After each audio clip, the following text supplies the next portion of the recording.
Olá, amigos! Vamos para mais um Evangelho. Muito bom estar aqui com vocês. Haverá falsos cristos e falsos profetas, parte 2. O Evangelho segundo o Espiritismo. Não acrediteis em todos os espíritos.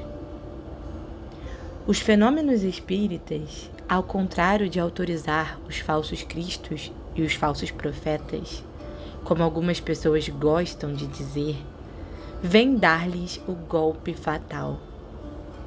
Não soliciteis ao Espiritismo milagres ou prodígios, pois ele declara categoricamente que não os produz.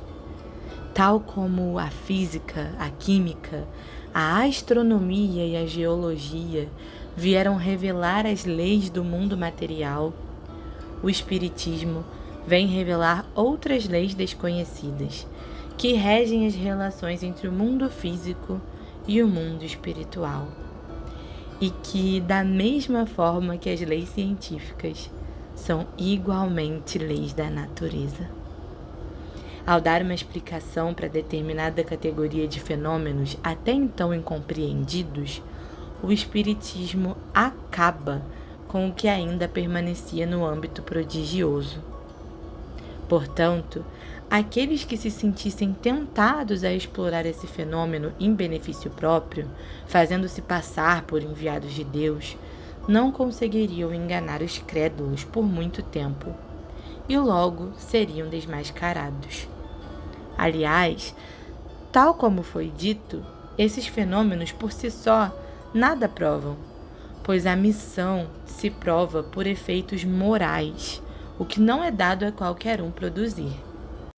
Esse é um dos resultados do desenvolvimento da ciência espírita. Ao pesquisar a causa de alguns fenômenos, ela ergue o véu que encobria muitos mistérios. Só os que preferem a escuridão à luz têm interesse em combatê-la. Mas a verdade é como o sol, dissipa os mais densos nevoeiros. O Espiritismo vem revelar uma outra categoria, bem mais perigosa, de falsos cristos e falsos profetas, que se encontram não entre os homens, mas entre os desencarnados.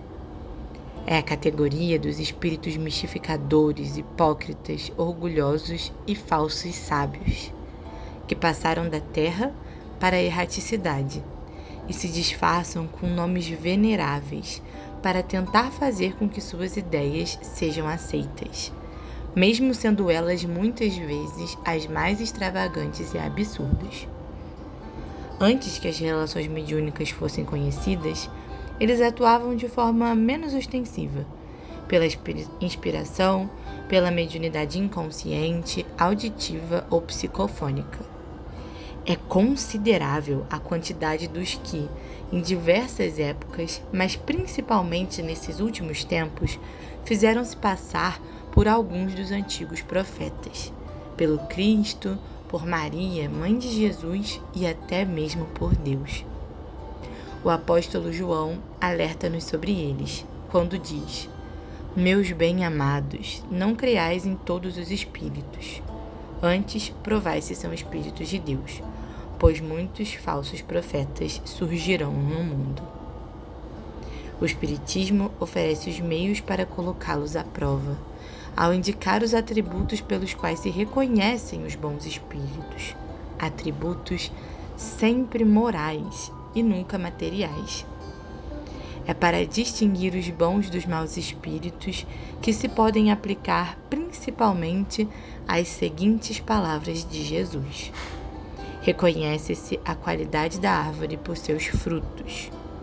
Uma árvore boa não pode dar maus frutos, e uma árvore má não pode dar frutos bons. Assim, julga-se os espíritos pela qualidade de suas obras, como julga-se uma árvore pela qualidade dos seus frutos. O Livro dos Espíritos, pergunta 128.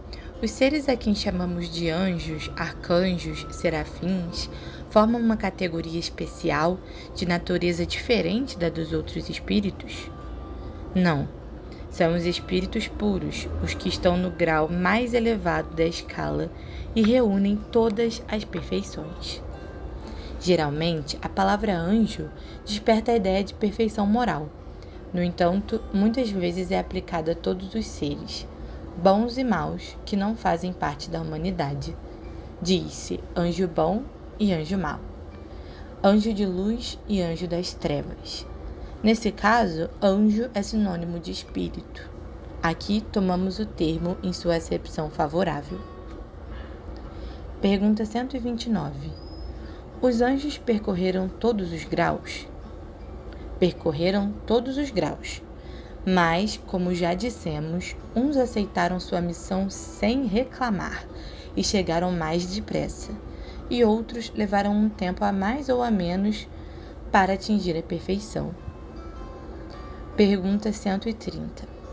Se a opinião que admite seres criados perfeitos e superiores a todas as outras criaturas é errônea, como se explica que faça parte da tradição de quase todos os povos? Não te esqueças, o teu mundo não existe desde toda a eternidade, e muito antes que ele existisse, já havia espíritos que tinham atingido o grau supremo. Por isso, os homens pensaram que eles sempre tivessem sido assim. Pergunta 131. Há demônios, no sentido que se atribui a essa palavra? Se houvesse demônios, seriam obra de Deus. E acaso Deus seria justo e bom se tivesse criado seres eternamente votados ao mal e infelizes? Se há demônios, é no teu mundo inferior e em outros semelhantes que eles vivem. Os homens hipócritas é que transformaram um Deus justo num Deus vingativo e pensam agradá-lo com as abominações que em seu nome cometem. Então, amigos, mais uma vez o Evangelho vem falar pra gente sobre os falsos profetas, falsos cristos, que são espíritos encarnados ou desencarnados que tentam usar dos atributos e das leis naturais, que podem ser explicadas pela ciência, e algum dia a gente vai chegar nesse nível, né? Como uma forma de conseguir benefícios próprios, poder e até de incentivar as más ações e os maus pensamentos. Então é nesse momento que a gente tem sempre que refletir e lembrar que todas as coisas precisam ser passadas pelo crivo da razão.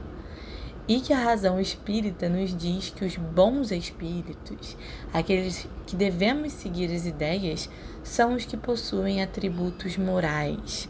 São aqueles que possuem, por exemplo, a bondade, a harmonia, que espalham essa energia positiva de fé, de esperança e que têm esses valores morais, valores do bem.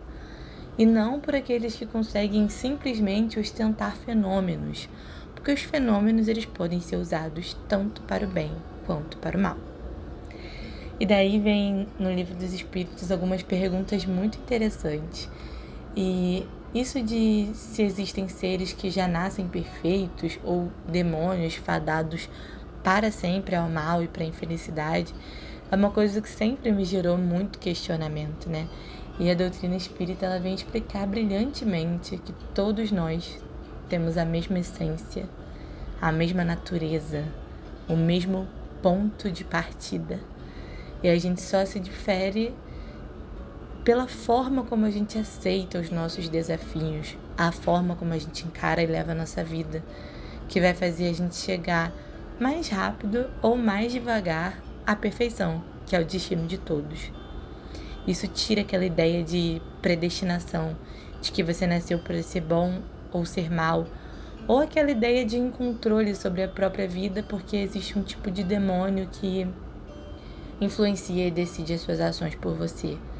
Então é muito importante pensar nisso, passar pelo crivo da razão, para lembrar que é a gente que constrói a nossa história.